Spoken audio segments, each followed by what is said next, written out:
शिवसेना पक्षबांधणीस नवे बळ देणारी महत्त्वपूर्ण घडामोड तुळजापूरमध्ये घडलेली आहे। शिवसेनेच्या मध्यवर्ती कार्यालयाचे भव्य दिव्य उद्घाटन राज्याचे परिवहन मंत्री आणि धाराशिव जिल्ह्याचे पालकमंत्री माननीय प्रताप सरनाईक यांच्या शुभहस्ते संपन्न झाले।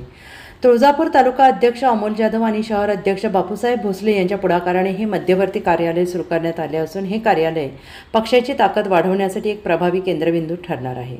या कार्यालयात नागरिकांच्या आणि कार्यकर्त्यांच्या अडचणींवर तात्काळ तोडगा काढण्यात येणार असल्याचे तालुका अध्यक्ष अमोल जाधव यांनी यावेळी स्पष्ट केले। कार्यकर्त्यांशी आत्मीयतेने जोडलेले नेतृत्व काय असते याचे उत्तम उदाहरण पालकमंत्री प्रताप सरनाईक यांनी दाखवलेले आहे। त्यांनी कोणताही प्रोटोकॉल न पाळता थेट पक्ष कार्यालयाच्या उद्घाटनासाठी उपस्थित राहून कार्यकर्त्यांमध्ये नवचैतन्य निर्माण केले। शिवसेना ही केवळ एक राजकीय संघटना नसून ती कार्यकर्त्यांची कुटुंब वत्सल संघटना आहे असे भावनिक उद्गार यावेळी सरनाईक यांनी काढले आहेत। तुळजापूरमध्ये शिवसेनेच्या कार्याचा नवा अध्याय सुरू झालेला असून हे मध्यवर्ती कार्यालय आगामी काळात पक्षाचे बळ वाढवण्यास निश्चितच मोलाची भूमिका बजावेल।